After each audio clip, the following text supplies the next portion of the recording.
Mike's, Not yet. okay. We're on. Thank you. Item number 12, action on resolution regarding a contract for the purpose of financing water meters. Michelle? Evening, council. Mark, it's not working. Oh, I got you. Shipping out. So currently, with our water meters, we have Badger meters, but we have 3 different types of ways that we read our meters currently.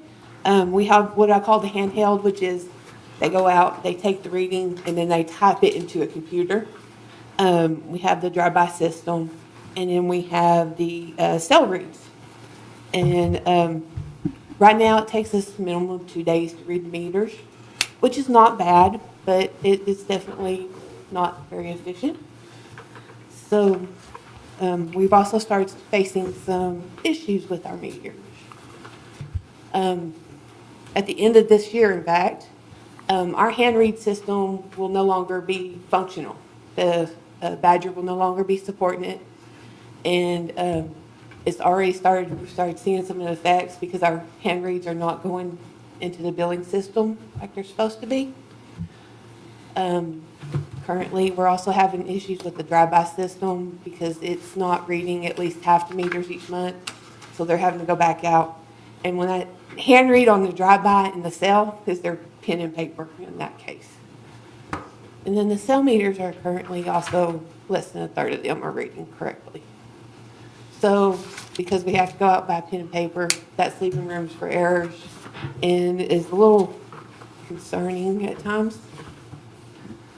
So with that being said, we began exploring options to replace the meter read system with. And one of the solutions that we come up with was Census, who Alpha-Metrix is a dealer, licensed dealer for Census in this part of the state. And they come back to us and said, we got a solution, which would include replacing all of our meters with new smart meters, so all 2,100, installing 2 base stations on Fox Hunt and Willow Springs Oak, elevated storage tanks. And these base stations would actually, we're not going to use cell anymore. We're going to go strictly to radio frequency. So instead of radio frequency, have the meters read, the meters will send the frequency back, and then it will send it here to City Hall, which will convert it into the numbers at that point, How often does it read? every hour. And the reason that we're asking y'all to consider this is because of this right here. We've been wanting to get more customer friendly with our meter reads and have the customers where they can actually see what's really going on with their water usage. And Census will provide us with a customer portal. I know this is not the easiest thing to see, but this is actually what the customer portal would look like. Of course, it'd have the Willow Park logo on it, but it would show their current usage, like last month's usage, last year's usage for the same month. They can set alarms if would let them know if they have a leak. So like if they use more than 100 gallons in an hour, it would let them know that they've got an issue and they need to begin looking at it. Do we have a motion?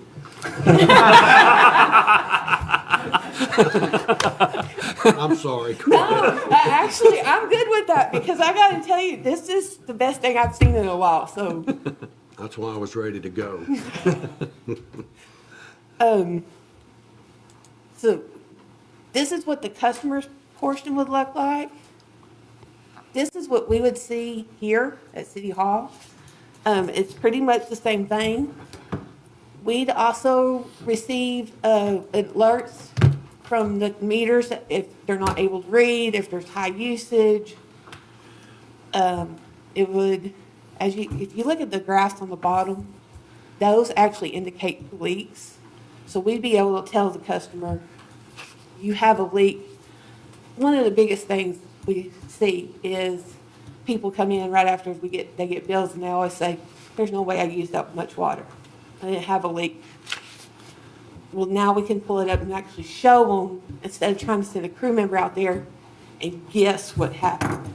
This is going to take the guessing completely out. So that shows a leak there. This is another leak. And this is actually what we will see on our side at this point. A little bit bigger. Customer will see very similar to this. This actually shows a backflow event where the city had a leak and the water started backflowing into the city system. This actually would help us because we would be able to indicate when a backflow device is not working correctly.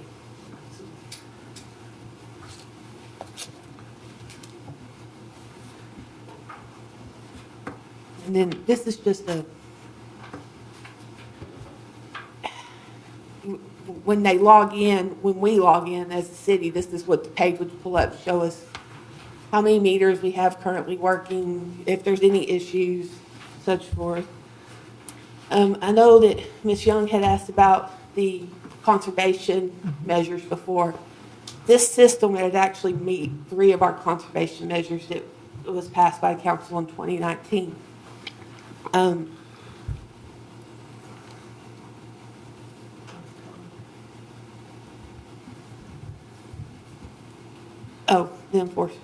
when we have to go into conservation during the summer, we would actually be able to set alerts. So if somebody watered on a day that they weren't supposed to, we say, we want to know anybody that used over 100 gallons between 4 and 6 a.m. on whatever day. It will actually send us back those addresses. We don't actually have to physically go out and see it. It will show up in the system. So that would help with our enforcement when Exactly. someone's watering in the middle of the night. Yes.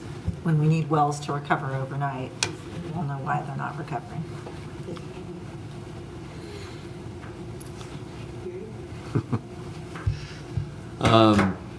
So the price tag for all of this is $761,261. That is a firm commitment from Aquatech. If council is interested in purchasing the meters and the system, and staff certainly would recommend you take that course of action. There's a couple of ways to pay for this. One is we can finance all of it through government capital if we wanted to. But we also have sufficient reserves in the water fund to pay for at least 50% of this and then finance the other 50%.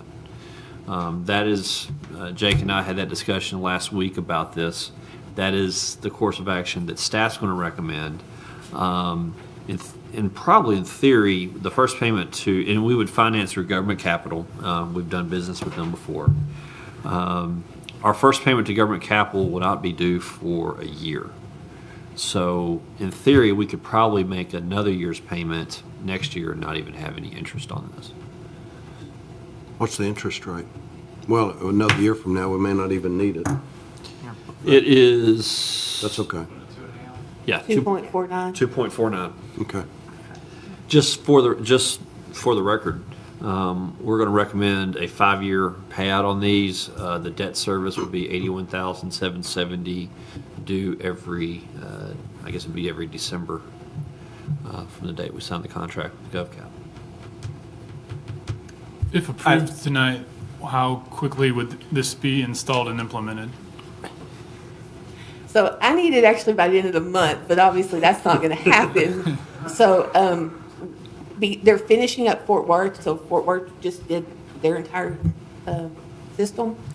They're thinking they could possibly start with us in February, March at the latest. So we figure it'll take about 6 to 8 weeks to get all of them installed. So online by summer Yes. for the most part. Okay. This would be a turnkey too, so they would do all the install. But they'll do the GPS on it too, right? So each meter will have a GPS. So when we go out to, in the future, we'll know where the meter is. I have two questions. One is, why did they go to the RF signal versus cell? Is RF a lot more reliable? than Yes. cell? Yes. The cell signal, one of the problems that Badger had, and I think one of the problems Census has had previously, was they would operate off of a 3 or a 2G cell band. And obviously that technology is now obsolete, it's not functional. And so you had a lot of dead sticks in the ground. And so an RF is far more reliable.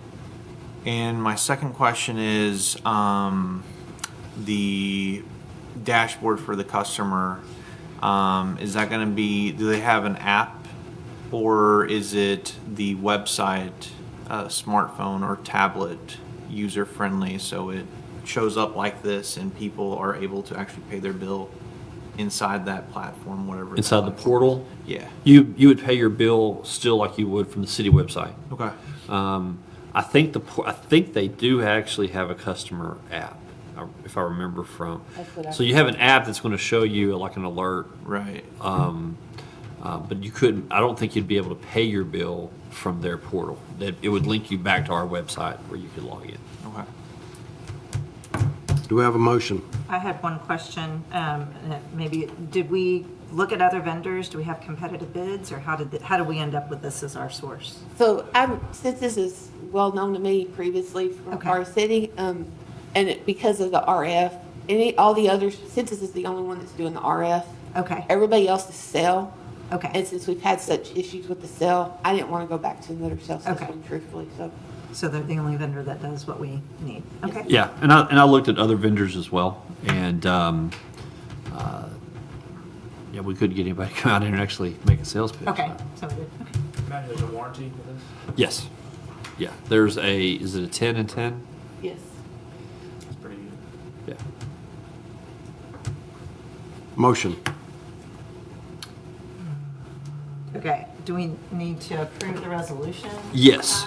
Yes. Do you have? And do you need I make a motion that we approve a resolution regarding a contract for the purpose of financing water meters. Do you need- Second? Second. Any other questions? All in favor? And can we all say hallelujah? Thank you. Thank you, Michelle. Item number 13, to consider and act on the appointment of members to the Parks Board. Good evening, Mayor. Good evening, Council. Just to give you a brief history on where we are with our park board. Latter part of 2019, first part of 2020, the city of Willow Park revised their park board ordinance. Basically consisted of 5 members and 1 ex officio, our council member. And within those 5 members, we have 3 members that were appointed first part of January to 2-year terms. And we have 2 members appointed to 1-year terms. So before you, we had 3 applicants that are filling the 1-year term that we need to make a motion by the mayor. You would take one of the, or 2 of the 3 we have here. And I do apologize, Val's last name got left off of the briefing sheet. Her last name is Bierling, Vierling. And then Mr. James McKibben and David Wagner as our 3 applicants for the open position, which is a 1-year term. So next year, really, we will be reappointing the whole park board again, because everybody's term will be expired. So that's a little bit of the history of our park board. I'll be happy to answer any questions you may have or any comments. I will say that Mr. David Wagner and Mr. James McKibben did serve 1-year terms for 2020. So they have been on our park board. So we're wanting to appoint these 3 to the Parks Board. You out of those 3, you would take 2. So you would make and how our ordinance reads is that the mayor will make a nomination, and then the council will vote on it. So it's that the nomination will come from the mayor, and then Pat, I think we have to do each one separate since there's two positions, correct? Or can you just do? If he wants to nominate two, Okay. I'll make a motion, we nominate James McKibben and David Wagner to the Parks Board. Do we have a motion? I'll move that we approve the mayor's recommendation for Parks Boards for James McKibben and David Wagner. Do you have a second? Second. Any other questions or discussion? The only question I had, I forgot to ask Bernie this, the council position doesn't have to be reappointed Next year. next year. All right, thank you. That was for 2 years. That was changed in the ordinance Thank last you. year. Okay. We have a motion and a second. Any other questions? All in favor? Thank you. Item number 14, refund of certain impact fees for Meadows Place Estates to Parker County Holdings LLC. Pat, are we going to go in executive on this one? yeah, Mayor, I'd like to go in executive to talk to y'all briefly about this before we take action on it, and then come out and we'll discuss it more fully. I want to talk about some legal issues with it, just briefly.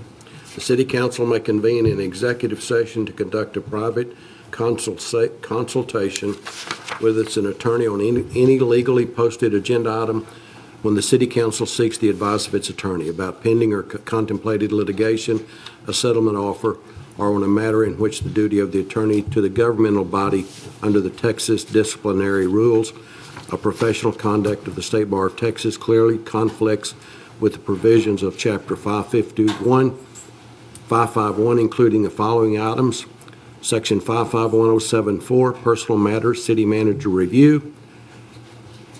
Item number B, 551071, Texas Government Code consultation with attorney, and any posted item.